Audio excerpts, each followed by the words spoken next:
Okay. So should we go to some of the stuff we were talking about during the break? Sure, let's do it. Okay.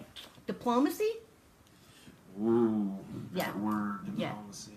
It's a great word. I love diplomacy, okay? Okay, so, because, we got a little sidetracked about this last time. What diplomacy means is finding things to agree about. Right. Okay? Right. And so I can't stand arguments. I won't do it. I just don't. It's no fun. It's unpleasant and boring.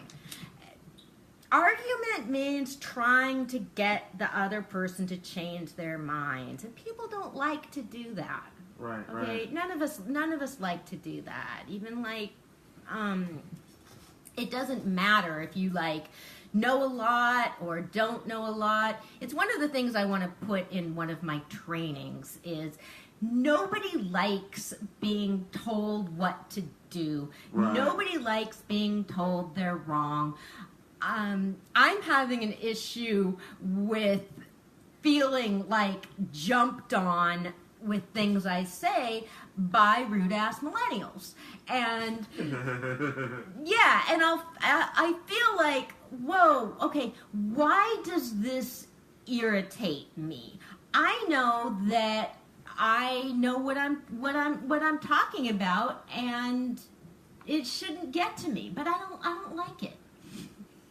I get you on that. Yeah. I see that a lot on Facebook. Yeah, and in real life and in real life. Totally. And I was in a real different situation one time. I was talking with this young guy who was at a friend's house who maybe he was 18 or so, or I don't know. I mean, he went to the Nation of Islam meetings, and we were talking about some of that, and I said, do you care that I'm twice your age and extremely well read? And he said no. And I said, okay. So he talked about Nation of Islam meetings, and some of what he was saying about Elijah Muhammad was completely wrong, but I felt like it was a productive conversation. Okay, this person wants to be listened to, and we can have that interaction, or I could sit there and try and tell him I'm right, which would be no fun and unpleasant. So that's the thing about politics, and it's something I really do want to explain. I want to do trainings for some of the people that are volunteering for candidates, and it's something I'm going to talk with some of the candidates I know about how to talk to people, because it's just ridiculous. It's really annoying. Most of us are really annoyed when somebody half our age comes at us with talking like they're authorities. And the biggest thing that people need to understand is a lot of stuff is common knowledge. Right. That's the line that people need to understand, okay? It's common knowledge that life is unfair. Right. It's common knowledge that the U.S. health system is a mess. Right. So diplomacy means finding things to agree about. And I was at a meeting today for Solana Seniors Count Task Force to work with senior issues affecting seniors in Solana County. And there's a lady who's been coming to some of the meetings who runs a fall prevention class. That's really cool. She's been doing it for a long time. It's for older seniors and people with mobility issues to learn how to fall be, or how to keep themselves from falling. Yeah, all of the above. How to fall and different things you can do to be more safe. And so we were chatting before the meeting, and she said, "I want you guys to know something. I'm a conservative," and she's felt excluded before from people in meetings and in progressive circles because she's a conservative. And I said, well, I really hope that you don't feel that way here. We are respect and kindness is more important to me. And to me, this is a great example. Like, this lady's concerned about seniors and does a lot for seniors. So do all of us. Like, we have that in common. And I'm not going to get into political conversations with anybody there, Right. but it's an example of finding something to agree about. Right. Starting from that basis. And that gets us into Kosovo. And Kosovo is part of the former Yugoslavia. I have maps up on my Facebook, and we have maps up on Book Club, because we're going to see about really getting into some of this complicated stuff about what the world used to look like. Right. Okay. But Kosovo is part of the former Yugoslavia, and I was watching something on Al Jazeera about a leader named Oliver Ivanovich, who was shot in front of his office earlier this year. And Kosovo recently celebrated 10 years of independence from Serbia, which was Yugoslavia. Okay, this gets confusing.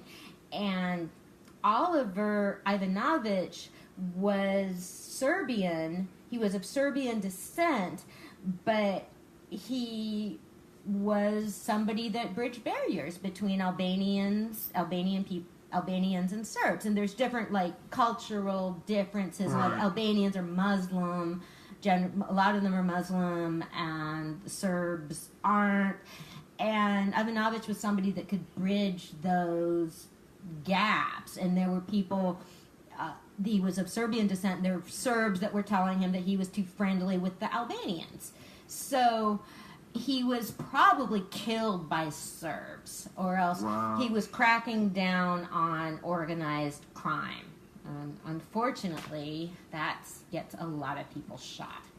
So that was Kosovo. The Kosovo, the Albanians were rebels against the Serbs. So that's okay. And then that whole area used to be Yugoslavia. That's what it was when I was a kid. Okay, so that was Kosovo. That was kind of interesting, because I'm 50, and my family, I was raised Jewish. I'm not Jewish anymore, and my family is from the Eastern European part of Europe. I am like the only person I know pretty much that is one race. It's like ridiculous. I'm like, it's good that it's good that I don't have kids, because I think my blood, I think my bloodline or genetics or whatever might be off. But yeah, because my family, it's like, it's not even that both my parents were Jewish. They were both Ashkenazic Jews, Eastern European Jews, which that whole area, I do not, the food is bland, just culturally, I'm so culturally not any of that stuff. So, the food is bland, the people are pasty, and yeah. So, but I grew up with a lot of stories from that era, and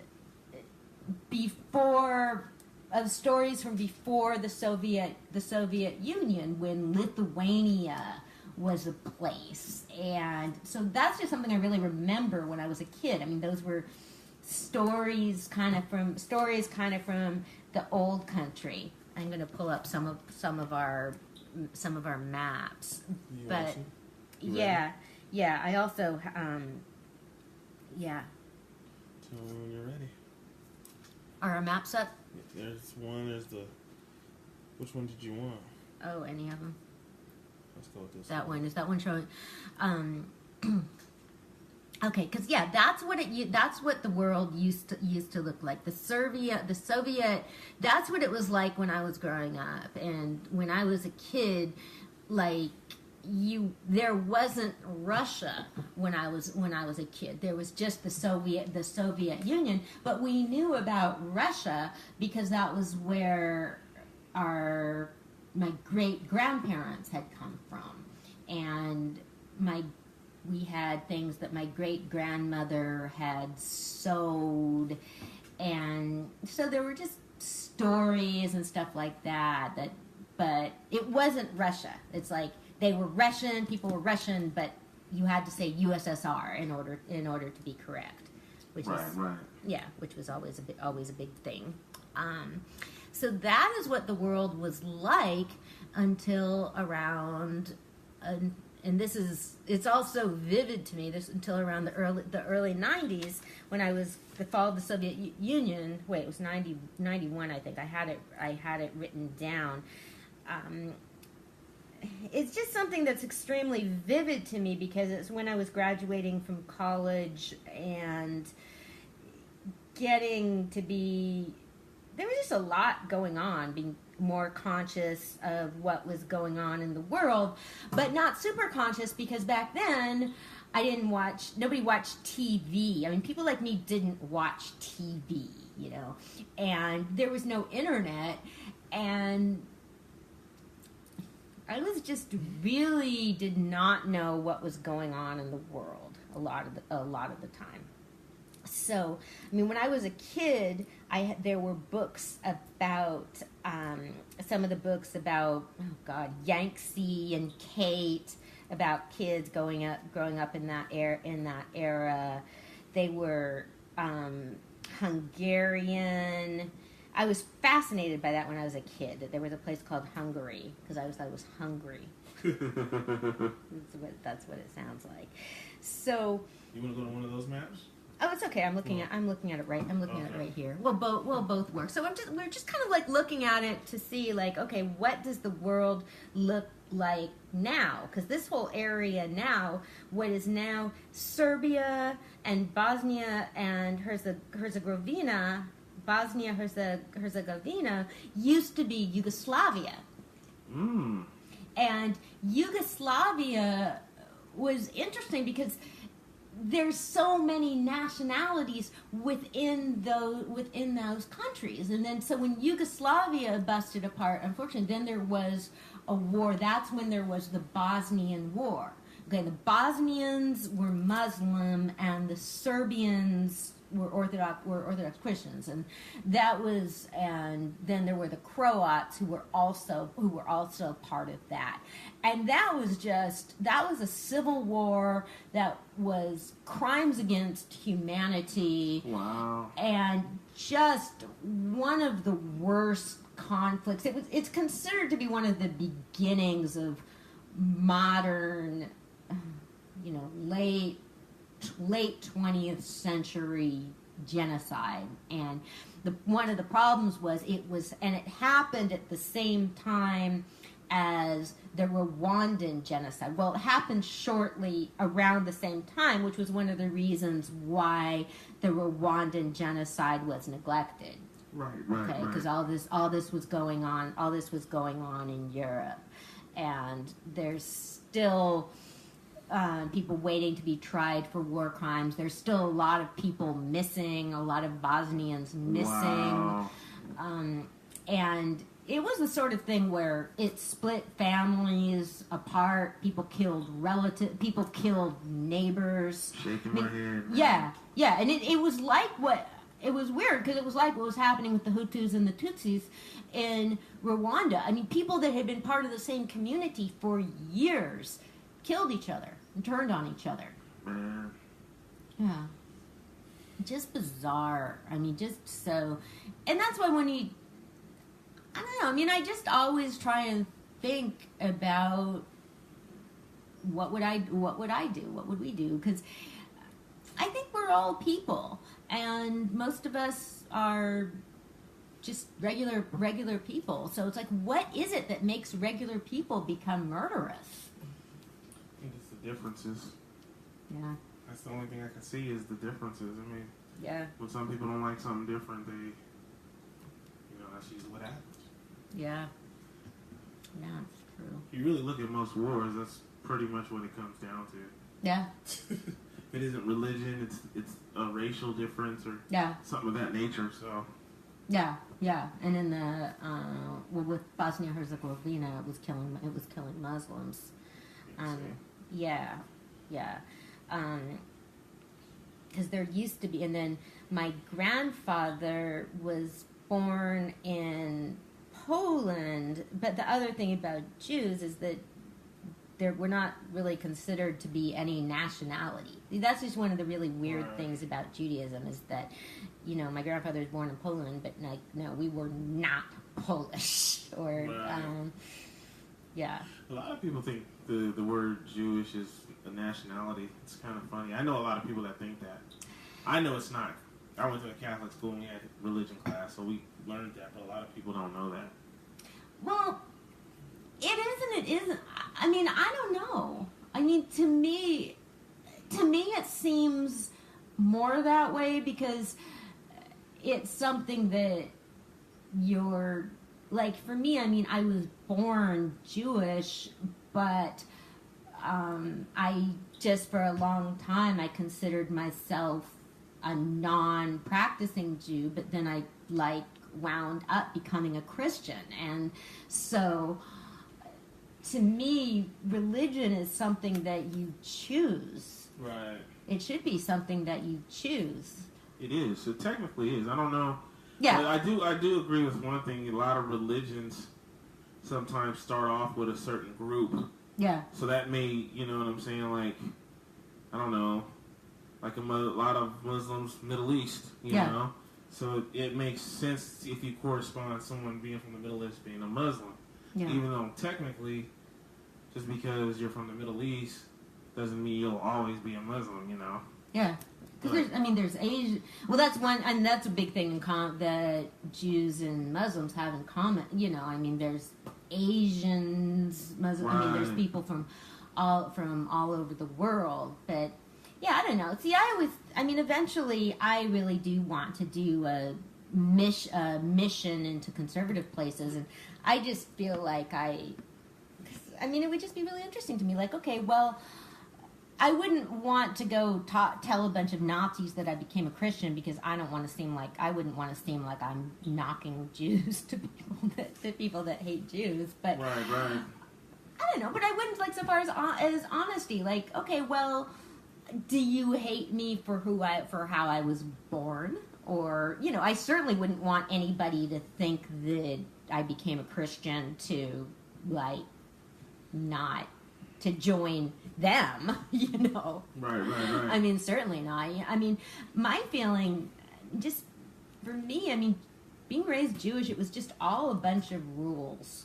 It was a bunch of rules. It was being excluded from things. It was just a lot of stuff that, like, my brother got to do and I didn't. And it was a real, and no, I mean, the God just, it was just a bunch of rules and being told you're doing something wrong, and, you know, it was all about, like, praising God. I'm like, why do you need, like, you shouldn't need me, God. Like, I need you, okay? I need help. I'm a person. I want help to get, like, why do you need me? You know, what difference does it make to you if I'm gonna, like, spend all day praising you? Like, I want some help, okay?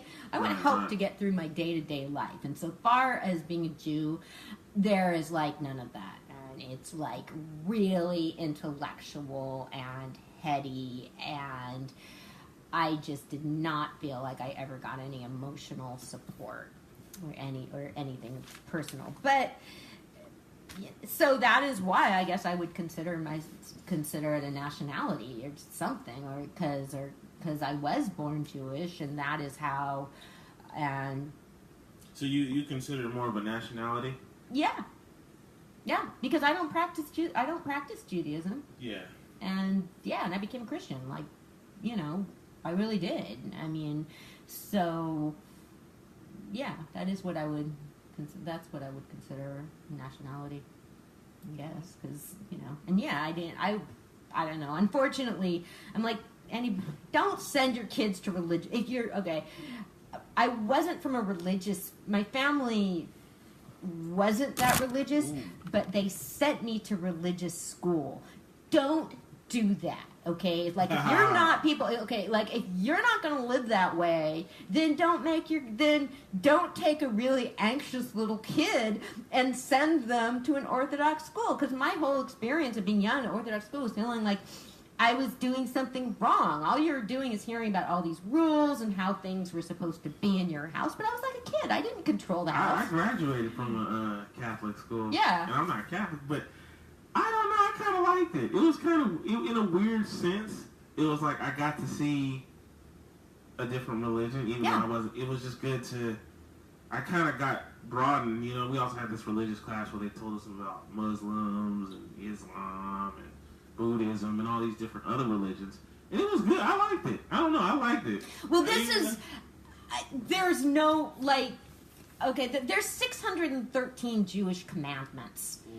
There's a lot of rules and laws. And so I was sent to Orthodox school where half your day was secular subjects and half your day was religious subjects. So that meant there was no art, no drama. Ooh, yeah. And you know, we barely got gym class. There was no, and for me, I mean, I was like a little, I had learning disabilities. I had ADHD.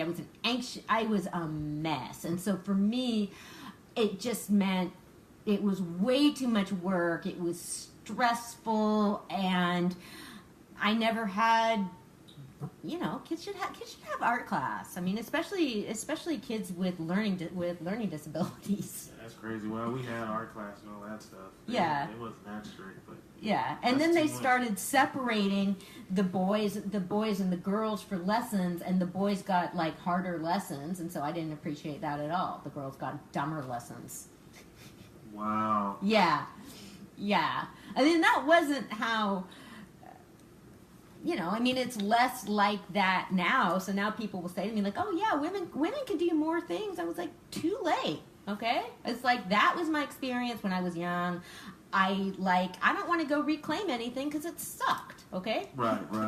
So, yeah, and then there's a couple generations in my family, and the next generation my dad's next family of kids actually went to a modern Jewish school and synagogue where the girls did get to do things and all of that, and they're fine with being Jewish. And funnily enough, and I'm not. I was like, you know, everybody. And I mean, everybody from all the other kids in my family have pretty much they had different lives, and they just grew up. They lived, their lives have been really different than mine, and so it works for their lives, but not for mine. But I did grow up when I was a kid with lots of stories about the old country, and so yeah, this I don't have anybody listening tonight. I told my dad that this was a way for me to learn and practice all that. But so there were stories about the old country, and so that's what it meant to me, was like stuff that my grandmother had embroidered, and great grandmother. You got a lot of info of you know. So when it gets to a point where when that gets, you know, to a point where there's not too many people that remember that, you'll remember it. Yeah. Oh, you know, I mean, I don't have any. I mean, I don't have any.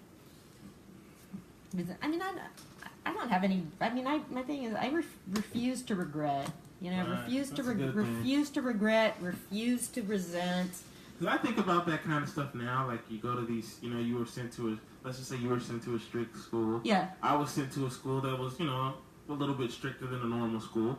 But, you know what I'm saying? Imagine how look at how these kids are now. You know what I'm saying? If they went to our school, they would all probably have mental breakdowns. You know what I'm saying? Our schools, you know what I'm saying? It was strict at points. I had mental breakdowns. Well, put it this way: if you had mental breakdowns, just imagine what these kids now would have.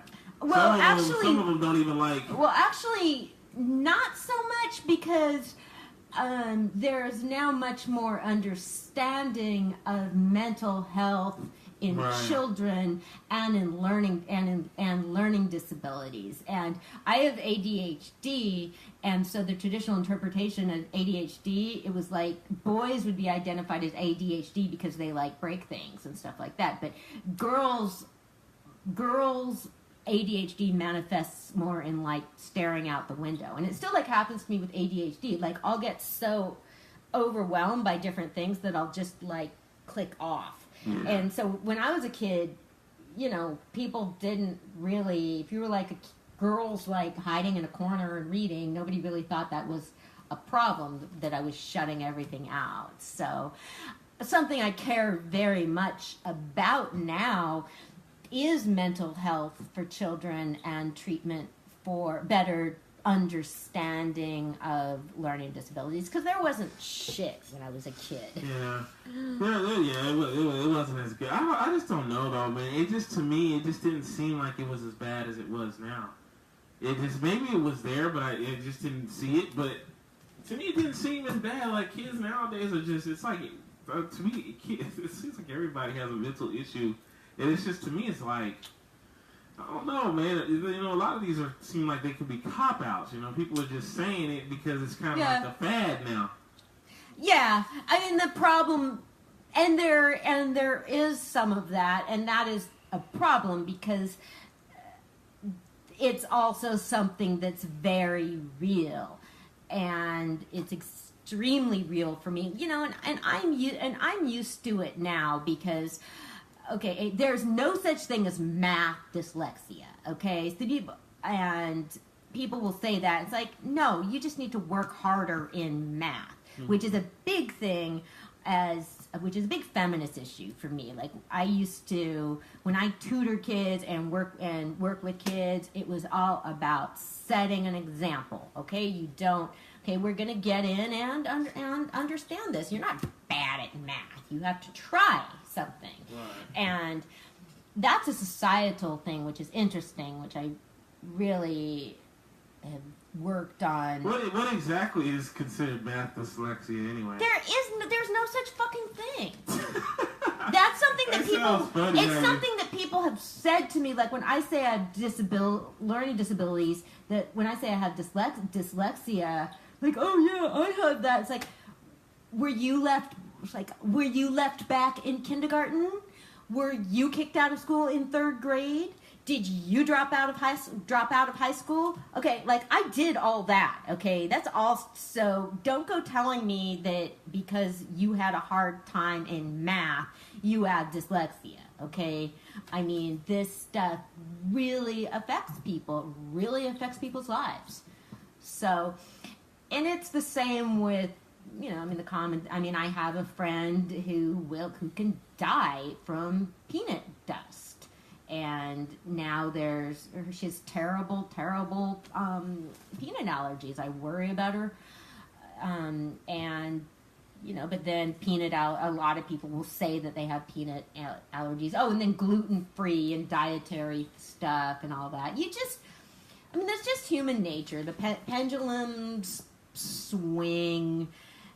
And you know, you want to try to not let the important stuff get lost, and that yes, there are, like with celiac, you know, gluten-free and all that, and there's some people that for whom it is a very, very serious thing, right, and it's rough on them when something becomes a fad and then they're not taken seriously. Right. And I think that's what's happening nowadays. I think a lot of stuff is, even with mental, there's a lot of people, to me, I was kind of from the old school where if you kind of knew you were mentally ill, you were mentally ill.